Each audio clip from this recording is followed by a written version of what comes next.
and welcome to my video, South American Trip, Part 1 Casablanca South American Vlog Stranded in Casablanca. In this video I start the story of my epic trip across South and Central America. Please watch this video until the end and come on this journey with me. Feel free to leave a comment and ask any questions. Also please give this video a like to help it rank. And don't forget to subscribe and turn the bell icon on, so you don't miss out on the next part. Now let me begin. This trip was the daddy of all my adventures, the longest time away from home and with multiple stops on 2 continents.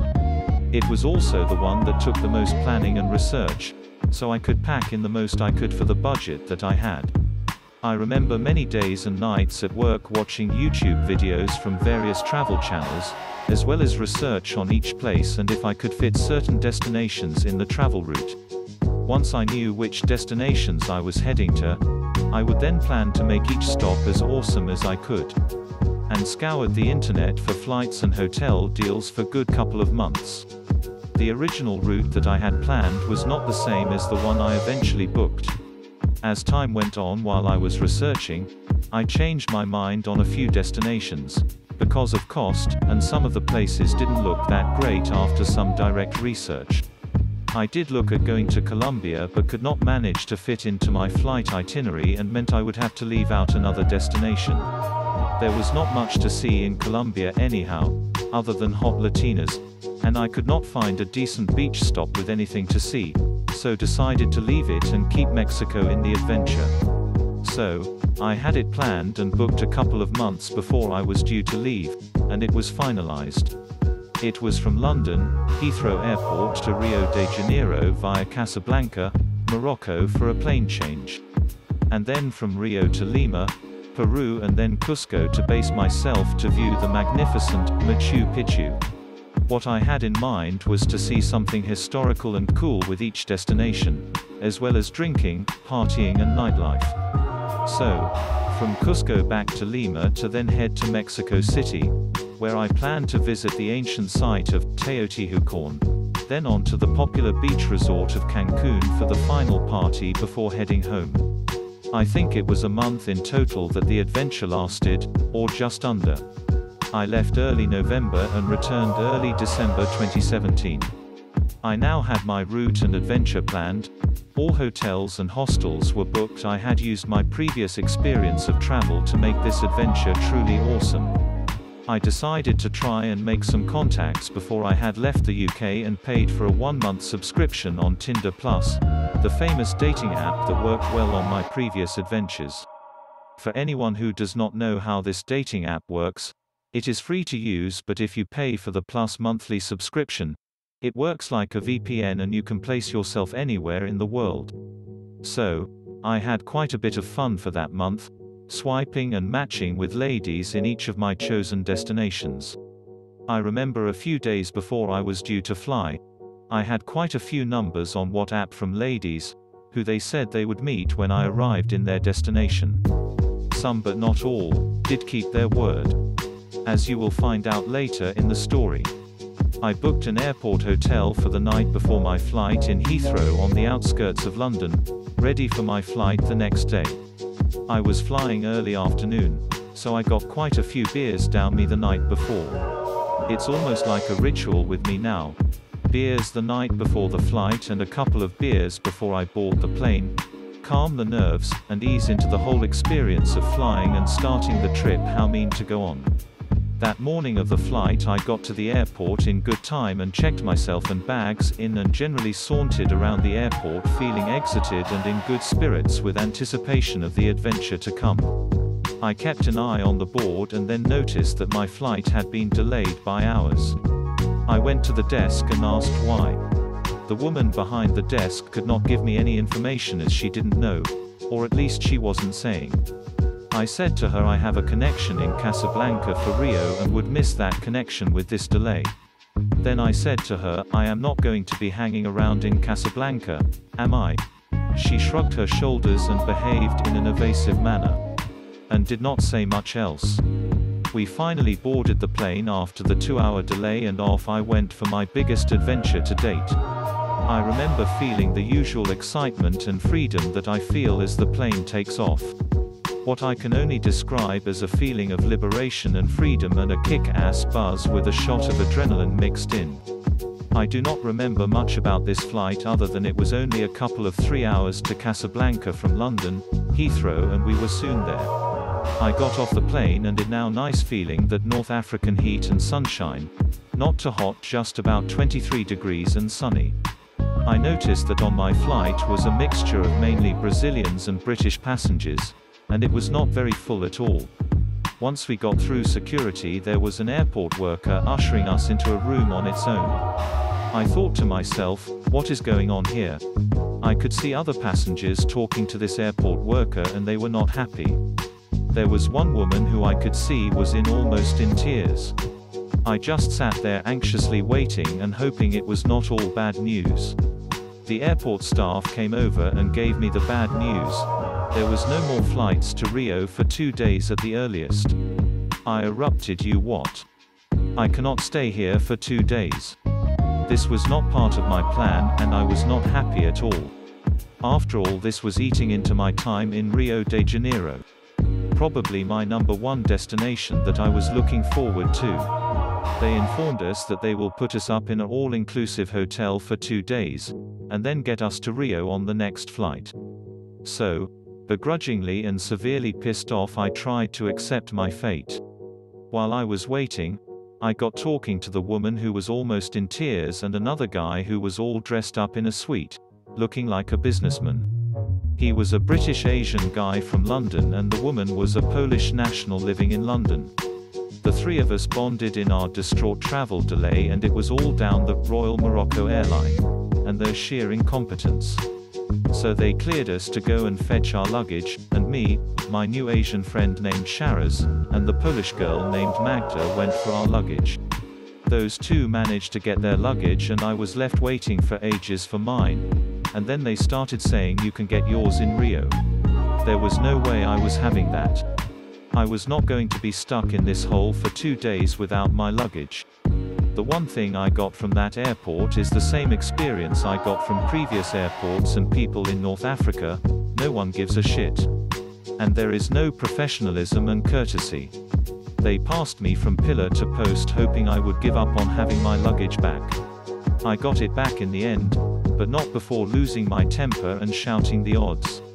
We all got on a bus to a hotel in Casablanca, which was about 30 minutes away from the airport, and we checked in and there was a lot of pissed off people who were now looking around at this bog-standard hotel, all thinking the same thing. Are we really stuck in this shithole for 2 days? We got checked into the hotel by a very rude and arrogant African lady, but she was very nice to my new Londoner Asian friend. I thought, perhaps she fancies him. I got to my room and as my neighbors I had my 2 new friends either side of me. The Polish girl suggested we do a WhatsApp group for the 3 of us to keep in contact, which she called Air Morocco Victims Group, which I thought was quite funny. As I felt like a victim after the nightmare I had in the Casablanca airport trying to get my bags. The 3 of us arranged to meet up for the evening meal in the downstairs restaurant, and what a delight the food that was served to us. It was plain and totally disgusting.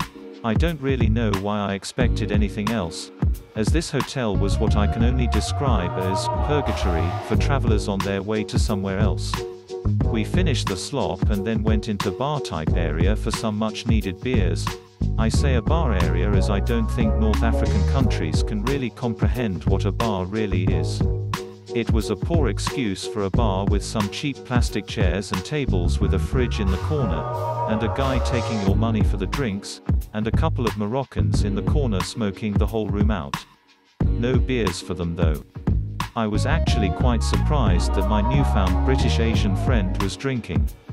As we conversated, he revealed he was of Pakistani heritage and a Muslim, but also liked to drink and kept it from his family. I guess he felt he was old enough to what he pleased, as he about 33 and traveled all over the world with his job.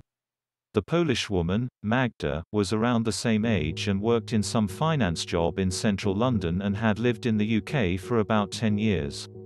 She was not traveling to Rio on our flight, She had been offered an alternative flight the next day to Sao Paulo, where she would make her own way to Rio. Once there, it meant she would arrive in Rio one day before us and leave for her next destination the day after.